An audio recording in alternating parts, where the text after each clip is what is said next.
Hello children, welcome to असा education. आज हम करेंगे सीबीएसई की 8वीं क्लास की हिंदी की बुक दूरवा का तीसरा चैप्टर चिट्ठियों में यूरोप। इसके हम करेंगे प्रश्न उत्तर। आइए देखते हैं कि आपका पहला प्रश्न क्या है। पहला प्रश्न है, इस पत्र के आधार पर नीचे दिए गए प्रश्नों के उत्तर दीजिए। तो इस पत्र के आधार पर नीचे दिए गए जो प्रश्न हैं उनके आपको लिखने हैं उत्तर। पहला है, इस पत्र का लेखक किस शहर देश की यात्रा पर गया था। तो इस पत्र का जो लेखक है वो किस शहर या देश की यात्रा पर गया था।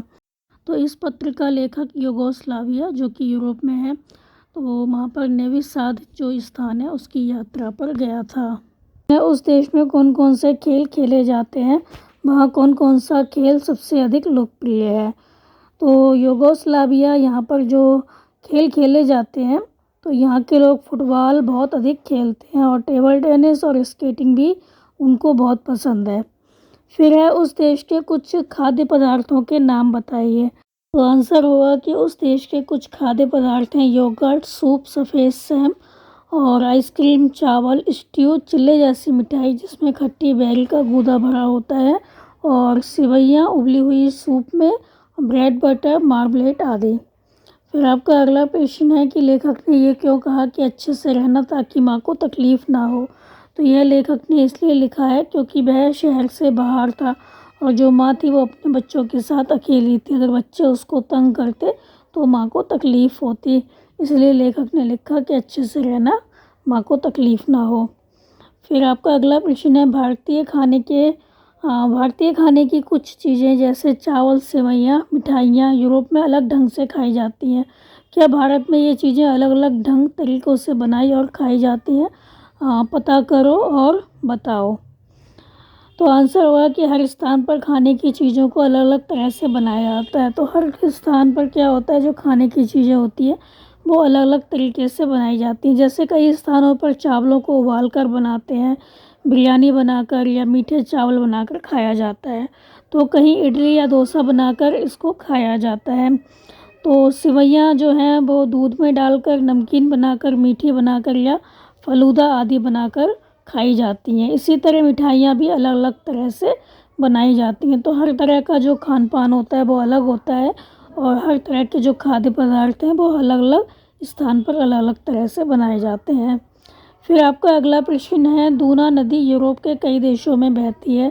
भारत में भी ऐसी अनेक नदियाँ हैं जो कई राज्यों के बीच बहती हैं। ऐसी कुछ नदियों के नाम लिखो। यह भी पता करो कि वह कौन कौन से राज्यों में से होकर बहती हैं। जो नदियाँ हैं वो कौन कौन से राज्यों में से होकर बहती हैं। तो नदी का नाम है गंगा जो कि हरिद्वार, गाजियाबाद, पटना, बिहार, बंगाल इन राज्यों में होकर बहती है। यमुना नदी दिल्ली और उत्तर प्रदेश में होकर बहती है। नर्मदा नदी महाराष्ट्र में और कावेरी दक्षिण भारत में। फिर आपका अगला प्रश्न है, पत्र में लिखा गया है कि मौसम अच्छा चल रहा है, यहाँ बसंत आ रहा है।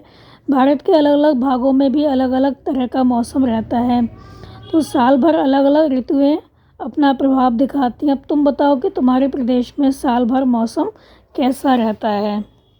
तो आंसर होगा कि हमारे प्रदेश में साल भर में क्या होता है, हर 3 महीने में जो ऋतुएं हैं वो बदलती हैं। साल में हर 3 महीने में ऋतुएं बदलती रहती हैं। तो ये ऋतुएं हैं सर्दी, गर्मी, बरसात, बसंत।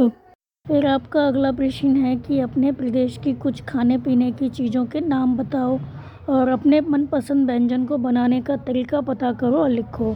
तो इसमें कौन कौन सी सामग्री डलती है, क्या विधि है बनाने की, वो आपको लिखनी है।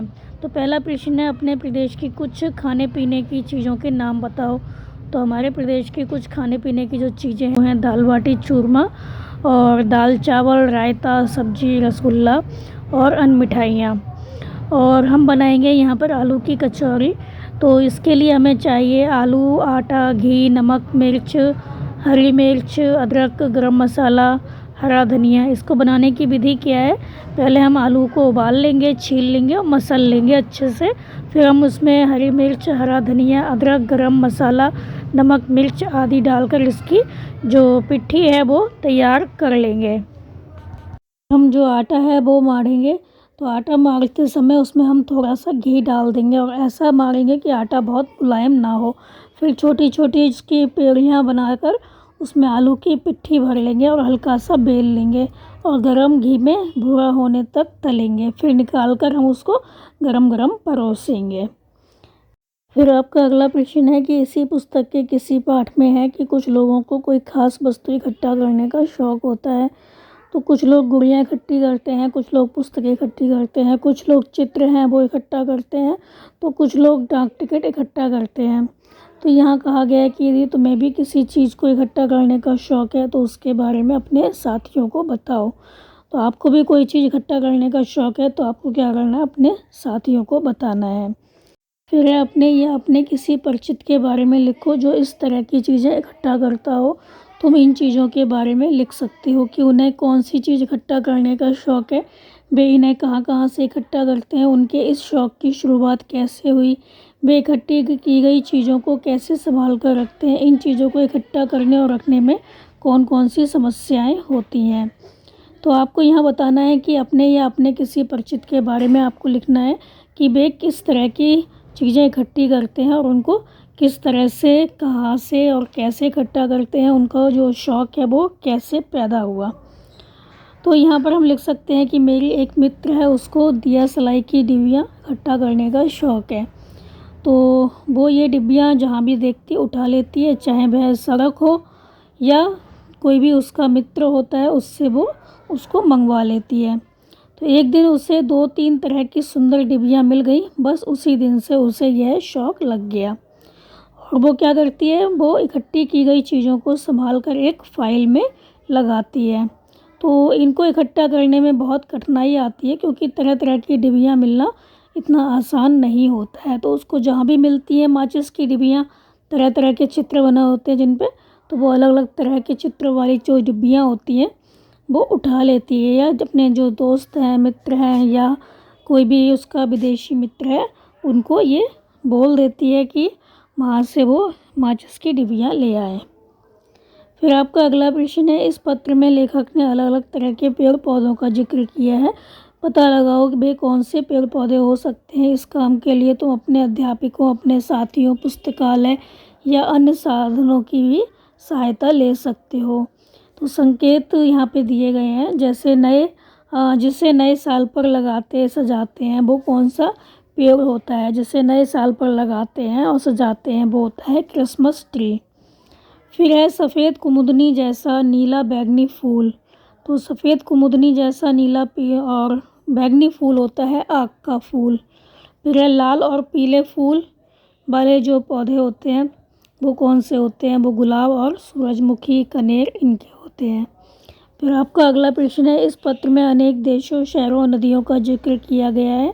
नीचे दिए गए मानचित्र में उन स्थानों का नाम भरो। तो आप क्या करना है आपको कि जो नक्शा होता है, मानचित्र होता है, मैप होता है, उसमें आपको जो स्थान दिए गए हैं, जो देश हैं, शहर हैं, नदियाँ हैं, उनको इस मैप में भरना है। तो ये आप अपने आप करेंगे।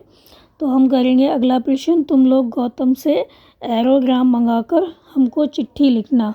ऊपर के वाक्य पर ध्यान दो और किसी डाकघर में जाकर पता करो कि एरोग्राम किसे कहते हैं। साथ ही यह भी पता करो कि पत्र भेजने के लिए वहाँ कौन कौन से साधन उपलब्ध हैं। तो आंसर होगा कि एरोग्राम एक तरह का पत्र होता है जो लिखकर विदेश भेजा जाता है। जो पत्र विदेश भेजा जाता है उसको एरोग्राम कहते हैं। तो उसी में लिखकर उसे 3 मोड़ से मोड़ देते हैं। तो पत्र भेजने के लिए अन्य साधन भी हैं, जैसे कि अंतर्देशीय पत्र, पोस्ट कार्ड आदि।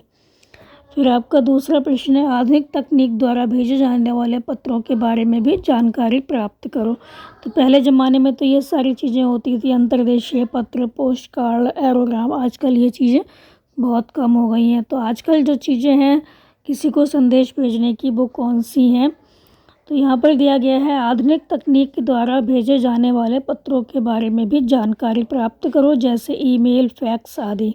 यहाँ पर आपको लिखना है कि आधुनिक तकनीक द्वारा भेजे जाने वाले जो पत्र हैं वो किस किस तरह से भेजे जाते हैं। तो ईमेल, फैक्स के द्वारा तो भेजे जाते हैं। इसके अलावा आप किसी को संदेश देना चाहते हैं वो कैसे देते हैं। तो आजकल क्या होता है, लोग संदेश देने के लिए जो व्हाट्सएप है उसका भी प्रयोग करते हैं और भी बहुत सी ऐसी तरह तरह की चीज़ें हैं जिससे कि फटाफट जो मैसेज है वो एक स्थान से दूसरे स्थान पर चला जाता है। फिर आपका अगला प्रश्न है कि पत्र जो होते हैं वो अपने समय के महत्वपूर्ण व्यक्तियों की बातों विचारों का दस्तावेज होता है, इसलिए महत्वपूर्ण पत्रों का संकलन भी किया जाता है और समय समय पर उससे लाभ भी उठाया जाता है। तो जो पत्र होते हैं उनको हम क्या करते हैं, इकट्ठा करके रख लेते हैं और समय समय पर हम उनको देखते हैं, पढ़ते हैं और प्रसन्न होते हैं। तुम्हें पता होगा कि भारत की आज़ादी के लिए क्रांतिकारी आंदोलन जो था वो चला था, जिसमें सरदार भगत सिंह भी शामिल थे। स्वतंत्रता संघर्ष के दौरान उनके द्वारा अपने मित्रों को लिखे गए एक पत्र को आगे दिया गया है, तुम इसे पढ़ो। तो यहाँ पर एक पत्र दिया गया है, तो जो कि है, साथियों, जिंदा रहने की ख्वाहिश कुदरती तौर पर मुझ में भी होनी चाहिए। मैं इसे छिपाना नहीं चाहता, लेकिन मेरा जिंदा रहना मशरूत है, मतलब सशर्त है, शर्त के साथ मैं जिंदा रहना नहीं चाहता। बंदी बनकर या पाबंद होकर जिंदा रहना नहीं चाहता।